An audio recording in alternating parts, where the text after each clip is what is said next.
અરવલ્લી પર્વતમાળા કેસમાં સુપ્રીમ કોર્ટે સ્ટે આપ્યો। 20 નવેમ્બરના આદેશ પર સુપ્રીમ કોર્ટે રોક લગાવી। સુપ્રીમ કોર્ટે કેન્દ્ર સરકાર સહિત 4 રાજ્યની સરકારને નોટિસ આપી। દિલ્હી, હરિયાણા અને રાજસ્થાનની સરકારને નોટિસ આપવામાં આવી। સરકાર ખનન પર સ્પષ્ટ જાણકારી આપે તેમ સીજીઆઈએ કહ્યું છે। ખનન થશે કે નહીં તે સ્પષ્ટ કહો। સમગ્ર મામલે નવી સમિતિ બનાવવાનો આદેશ આપવામાં આવ્યો છે। પહેલાના આદેશ પર હાલ અમલ નહીં થાય। અરવલ્લી પર્વતમાળાને લઈને 21મી જાન્યુઆરીએ વધુ સુનાવણી હાથ ધરવામાં આવશે। તો છેલ્લા ઘણા સમયથી જ્યારથી આ વિવાદ સર્જાયો છે, જ્યારથી સુપ્રીમ કોર્ટનો નિર્ણય આવ્યો અને ત્યારથી આ વિવાદ સર્જાયો અને વિવાદ બાદ હવે અંતે આ કેસમાં સુપ્રીમ કોર્ટે સ્ટે આપ્યો છે। પોતાના જ નિર્ણય પર સુપ્રીમ કોર્ટે હાલ પૂરતો સ્ટે આપ્યો છે। 20મી નવેમ્બરે આદેશ આપવામાં આવ્યો હતો અને આ આદેશ પર સુપ્રીમ કોર્ટે ખુદ રોક લગાવી છે, કારણ કે ખનનને લઈ અને કોઈ સ્પષ્ટ વાત નથી કહેવામાં આવી કોઈ પણ સરકાર તરફથી, અને એટલા માટે જ હવે નોટિસ આપવામાં આવી છે। સુપ્રીમ કોર્ટે કેન્દ્ર સરકાર સહિત 4 રાજ્યની સરકારને નોટિસ આપી છે। દિલ્હી, હરિયાણા અને રાજસ્થાનની સરકારને નોટિસ આપવામાં આવી છે। સરકાર ખનન પર સ્પષ્ટ જાણકારી આપે, એટલે જેટલા પણ અત્યારે અફવાઓના જે જુવાળ થઈ રહ્યા છે, લોકોમાં એક અલગ પ્રકારનો ગુસ્સો જોવા મળી રહ્યો છે અને આ બધું જ શાંત કરવું પણ જરૂરી છે। ખનનને લઈ અને અલગ અલગ વાતો થઈ રહી છે અને એટલા માટે જ હવે આ મુદ્દે સ્પષ્ટતા થવી જરૂરી છે। તો સીજીઆઈ દ્વારા કહેવામાં આવ્યું છે સરકાર ખનન પર સ્પષ્ટ જાણકારી આપે, ખનન થશે કે નહીં તે સ્પષ્ટ કહેવામાં આવે। સમગ્ર મામલે નવી સમિતિ બનાવવાનો આદેશ આપવામાં આવ્યો। સંવાદદાતા જયેશ ચૌહાણ ફોનલાઈન પર જોડાયા છે। જયેશ, અરવલ્લી પર્વતમાળા કેસમાં સુપ્રીમ કોર્ટે જે નિર્ણય 20મી નવેમ્બરે આપ્યો હતો અને એની ઉપર હવે સુપ્રીમ કોર્ટે ખુદ રોક લગાવી છે, સુપ્રીમ કોર્ટ તરફથી શું કહેવામાં આવ્યું છે, શું જાણકારી?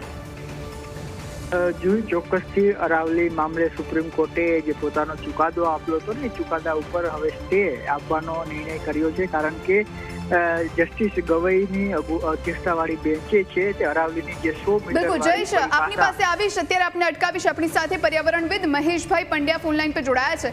મહેશભાઈ, સ્વાગત છે ન્યૂઝ કેપિટલમાં। અરવલ્લીને લઈ અને હવે ફરી એકવાર સુપ્રીમ કોર્ટે પોતાના નિર્ણય પર અત્યાર પૂરતી રોક લગાવી છે અને સરકારોને પણ નોટિસ આપવામાં આવી છે ખનન મુદ્દે, કે પહેલા સ્પષ્ટતા કરો કે ખનન થશે કે નહીં, શું કહેવું છે સૌથી પહેલા તો આ રોક ઉપર આપનું? સુપ્રીમ કોર્ટની આ રોકને આવકારીએ છે, કારણ કે 4 રાજ્યોમાં મત મતાંતરો હતા, એટલે ભારત સરકારે સેન્ટ્રલ એમ્પાવરમેન્ટ કમિટી બનાવેલી અને કમિટીની ભલામણને આધારે સુપ્રીમ કોર્ટે વ્યાખ્યા બાંધેલી અરવલ્લીની। 4 રાજ્યોમાં ભારે વિરોધ થયો હતો, એટલે નામદાર સુપ્રીમ કોર્ટે જાતે જ સંજ્ઞાન લીધી અને સુઓ મોટો આજે સુનાવણી કરી અને એમાં પોતાના જ ચુકાદા ઉપર 21મી જાન્યુઆરી સુધી રોક લગાવી દીધું। અને એનો મતલબ એવો પણ થયો કે જે સુપ્રીમ કોર્ટે જે કમિટી ICFRE નામની સંસ્થાને કહ્યું હતું કે તમે સસ્ટેનેબલ મેનેજમેન્ટ પ્લાન તૈયાર કરો, એની પર પણ રોક લાગી ગઈ છે અને સુપ્રીમ કોર્ટ એક નવી કમિટી બનાવશે કે જે આને વ્યાખ્યા કરશે। બિલકુલ મહેશભાઈ, કારણ કે ખનનને લઈને પણ કોઈ ક્લેરિટી નથી અને એટલા જ માટે હવે ખનનને લઈને સ્પષ્ટપણે વાત કહેવામાં આવી છે, સરકારને નોટિસ આપવામાં આવી છે, એટલે આપને એવું લાગે છે કે હવે સરકારો તરફથી, અલગ અલગ રાજ્યની સરકારો તરફથી હવે આ મુદ્દે સ્પષ્ટતા કરવામાં આવશે, એટલે લોકોને પણ ક્લિયર થઈ જશે ખનન મુદ્દે? કારણ કે આપણે જોઈએ તો સોશિયલ મીડિયા હોય કે ચારે તરફ લોકોમાં એક અલગ પ્રકારનો રોષ જોવા મળ્યો હતો। હા, એટલે હવે 4 રાજ્યની સરકારો પોતાના મત આપશે, આધારે એને કન્સિડર કરીને સુપ્રીમ કોર્ટ એક કમિટી બનાવશે, જેને આધારે નવી વ્યાખ્યા થશે અને જે બીજી ગેરસમજો હતી એ પણ નવા જે ચુકાદામાં દૂર થશે। બિલકુલ મહેશભાઈ, બાકી આપને શું લાગે છે જે પ્રમાણે હવે નવી સુનાવણી ન થાય ત્યાં સુધી કઈ રીતનો નિર્ણય આની ઉપર સુપ્રીમ કોર્ટ દ્વારા આવવો જોઈએ, કઈ રીતની આશા છે આપને?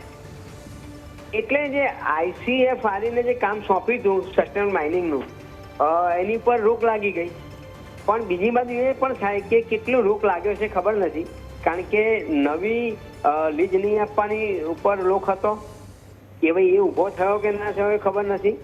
બીજું કે ઓપરેશનલ માઇનિંગ હતી જેને છૂટ આપી હતી સુપ્રીમ કોર્ટે, એની ઉપર શું કર્યું એ ખબર નથી।